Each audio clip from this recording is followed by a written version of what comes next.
promising a little hoochie love over here, but we're going to bring it into episode number 15. Episode number 15. Without Hooch. That's all right. The big man is a bit busy tonight, so here we are doing our thing. And you're back. He's back. Ready to rumble. Where you been? What you been doing? A little bit of that 9 to 5, which is basically a 7 till midnight situation going on 7 days a week. You know how it is. Opening venues, stuff like that. It's good fun. Can't wait to really get amongst it all. But it's good to be back. It's nice. It's been a hot minute. It really has. Missed you all. That's exactly right. We've missed you too, but you are back. What's been happening? Been fishing? Yeah, went fishing on the weekend. Went around Bicheno and then went Coles Bay. We attempted to go and chase some stripies out of the new boat, but we got absolutely hammered by cooter, which one thing, just talking to my dad about it, and he's like, yeah, were you using new sinkers? And I'm like, yeah. He's like, were they shiny? Like, just fresh out of the packet? I'm like, that makes sense. So, yeah, lost a heap of rigs because we were using the shiny sinkers fresh out of the packet and the cooter were just coming around. But then, basically went to Coles Bay, found some salmon, flathead and stuff like that in around the Swan River. So that was sort of a bit of a fun end to the weekend where we lost about $30 in sinkers. So, gotta love that. It does happen. Magpies of the sea, hey? Well, they do that. So they'll grab new sinkers, swivels. They love swivels because, especially when you're tuna fishing, like, and your fish is running, the swivels will go running through the water and they'll leave a massive bubble trail. Yeah. So often the cooter will go, well, ignore the lures, they'll go straight for your swivels because they just see that big bubble trail and off they go. So that's why you often find a lot of those nicer big swivels are actually black. They're not bright silvers and stuff like that. Some of the Black Magic ones, I know that you have a bit to do with Black Magic there, are like almost like a matte black. And, it's partly the reason is trying to avoid other fish from whacking them. So it's a good idea. I was thinking next time I'm like, screw it, I'm just going to take a roll of black duct tape and before drop me sinker down, just literally wrap it up in black tape. Yeah, people do it. It does work, for sure. Tell us about this boat. What sort of boat you got? So upgraded, got rid of the tinny to a 4.8 sort of like front cabin. So within 30 minutes of having it, took the grinder, do it to cut off some of the bars at the front to fit the electric in. And pretty much like took it out around South last weekend, just bit of a trial run with it, mucked around and did some bottom bashing and stuff like that. But this weekend was the first trip away with it, so took it offshore a bit. So which is coming from me having a tinny before that was 4.2 and about the smallest sides you could ever see on a tinny. It was nice to actually go out and feel relatively safe that you're going to make it back. But so really looking forward to summer. Just more probably a bit of focus on saltwater because it's like, it's completely new to me, like stripies, tuna and stuff like that. Like I've caught a tuna before, but like actually getting them knuckle down, work them out and try and do stuff like that as well as stripies and like kingfish. I've fished for him before out of my tinny, but you're very limited to your days and stuff like that.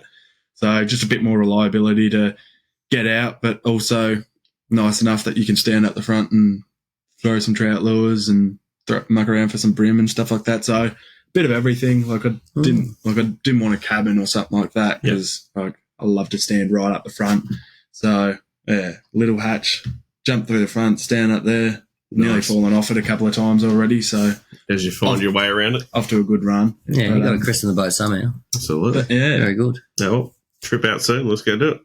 All right, let's jump straight back into fishing reports. All right, the big guy from MSK Fishing, he said he spotted himself one of those new sexy-looking Hobie kayaks. He said maiden voyage out in the Hobie. He said he couldn't find the edge bite up the Jordan, but it was full of choppers. So he's talking about tailor and salmon, I would say, going for his jerkbait lures. So he switched to blades, and now it's party time. So familiar faces out there on the water too. So you could see heaps of people fishing. He said no thumpers today, but plenty of decent brims starting to kick about. Good job, legend. There you go. That brings us to almighty Jarvis Smith, by the sounds of it. Good day out in the swamp. All right, here we go. Managed to get some quality fish. Another bloke with his 2 daughters went up, first time fishing, and ended up catching 3 in 2 hours with a 70-centimetre figure fish. Great to see, guys, really. I'm loving that. That's energy. Oh, Jarvis Smith. Kid can fish. Taking his dad. Absolutely. Champions. Jason Forster, a couple of nice ones out at Talbot's Lagoon the other day with his daughter Ebony. He said, very hard fishing, the southwest wind blowing, not too much action, but still managed to get some nice fish. Even saw a nice tiger snake. No, thank you very much. Yeah, no. With that. We're planning to work on water here, not we? Same guy again, another report. He's been fishing a bit. Jason, great morning. We got Talbot Sagoon with his son Ethan. They got 8 trout in 5 hours. So one of them was a rainbow trout and 7 of them were brown trout. Nice work, legend. There you go. There's some good math right there. Fantastic. Yeah, well done. All right, Ricky Glass. Mate, with one of these, Waratah River today, out there doing the nice stuff, you got a nice little brownie. You beauty. Good work. Young Patrick Keegan. Young Patrick's the person we had filling in for you last week. Hey! Big ups. He loves his fishing. He's been working for me for a few months now. He's got right into his trout fishing and every sort of fishing. So bigs up there. He said a beautiful brown trout on the water on the Berkeley Olive Pearl T-tail 2.5-inch minnow. Got from the Fisherman's Shed. Thanks, Tom. Thanks, Tom. It would sound to me that he's after sponsorship with all those things. I've cut some of the names out that he did. The boy knows it. And then you got Dave Risley with a cracking brown. Yeah, that is a good fish. So I appreciate you sending that one through, Legend. Brown Town, down to Brown. All right. Any other freshwater reports before we move over into salt? Nothing really to sort of like the I know the Launceston Angling Club had their Lake trip, which I think the biggest trout out of that was around 1.62 kilos gutted and gilled, so pretty good trout for gutted and gilled. I think there was about 50 of them went down there and they caught a fair few fish. I can't remember the total number of fish, but I'm pretty sure they got into them. So there's some good anglers in that club. Yeah. So I'm pretty sure Lakes must be fishing all right if they've been peppering it and they've been catching some fish. But that's about the only other thing that sort of I've heard freshwater over the week. Yeah. Woods is starting to fish well. It looks like the algal bloom started to fix itself up there a little bit, so that's kind of cool. So there's plenty of guys up there been doing no big fish, but good numbers. Also, saw. Did we mention it earlier? Jarvis Smith. Up there.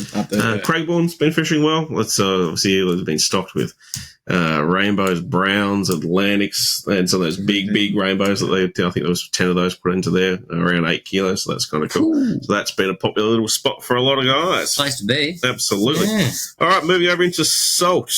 Ashley Nolsky. Nicely done there. Great pronunciation. Thank you. That's what I thought. Absolutely. Awesome name. Don't blame me for pronounce as well as you catch fish. Barely pronounce my own name. Nice little diving session today on the East Coast. Got a heap of different species of fish in there. Awesome work. Yeah. Brings us over to Arthur Whitlock. Hey, Whitlock. All right, I'm going to start bringing my glasses. Absolute brute of a black bream. Oh, here we go. A black bream going 44 centimetres, TTP. To tip, point. You read the story. Oh, fine. Let's go with it.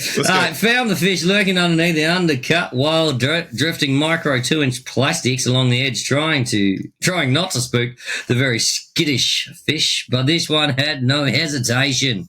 On little TTP. Because, do you reckon it's TTF?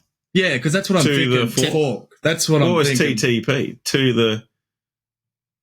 Don't go there. you saw one video's another. That's exactly right. And the juniors will get that one PG right. All right. A couple of cool things there. Reports of kingfish have started coming in. Not down here this far, but no doubt they're here. Probably guys, some of the guys like Will and them about there, probably smashing them now, not even telling anyone because you know what it's like at this time of year. But had a few reports of the guys up at Triabunna that have been working up there, saying they were seeing plenty of them following the boat, following the salmon in. So kingfish, it's that time. We thought it was going to be early November. We were talking about that in another episode, so I think we're right. So good job, us. We got Martin Waldoff here. That's what we're running with. AKA the Hoff. Let's go.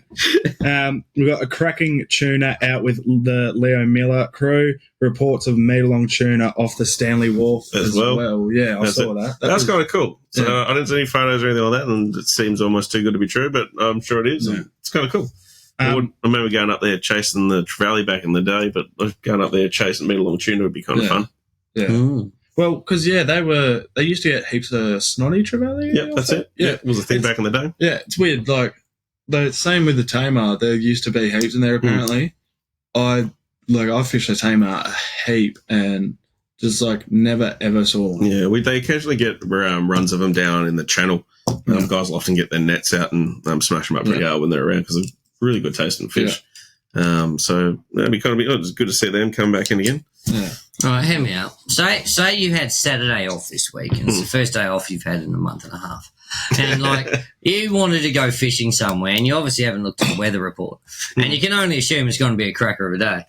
Where would one go? Where would you go?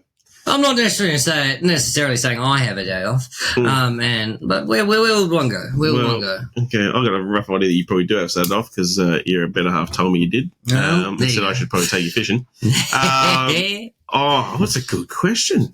The worst thing is I've looked at the weather, so... I'll go on, tell us, is it fishing weather? Eaglehawk Neck is rough. Should take him to Craigball. Huon River didn't look too bad. But, like, same thing, the lakes, like, I looked at Interlake and Lake Crescent, Lake Sorrel and stuff like that, and that was relatively rough too, around, like, 30, 40k winds this Saturday. So, it looks to be a Check again on Thursday, probably be different. Oh, classic. Well, maybe you two should hook up and go for a fish. Right, wouldn't that be nice? He ruined it when he said, if you didn't know the weather, because unfortunately, every single... Because... Willy Weather, they'll give you the days, I think it's 6 days in advance. So today we record this on a Monday, so we can see till next Sunday. Like the next, so we can see till Sunday now. So it's like, as soon as it Monday, I look at wherever I want to fish the next day and the next week. And I always check the day before. Yeah. All right, we'll stick to brunch mimosas and, I don't know, 7 pate or something. I don't know, close enough to fishing as it gets. Very good. We'll figure something out. Anyway, no doubt. What's going on? The couple of people getting ready. The opening of the squid season is 14th, so not far away. So there'll be a lot of people getting into that real soon, which is going to be awesome. A couple of reports, people in the channel just having to fish the squid eggs absolutely everywhere. So they're well and truly spawned. Obviously, the breaks, the closures helped a lot. So fingers crossed it's going to be an absolute epic squid season. That's something we definitely get you out and show you how to do some squid fishing. Buddy. That'd be cool. Yeah. Basically after that, it's just starts to all fire because then the kingfish will follow after that. Yep. And then everything just comes in close to the warm weather and she's just all on. Bring it on. Ain't talking. Bring it on. Well, guys, that's what we've got for you this week. Sharp and short, just like me. I like that. Episode 15. See you next week. Peace. See you later.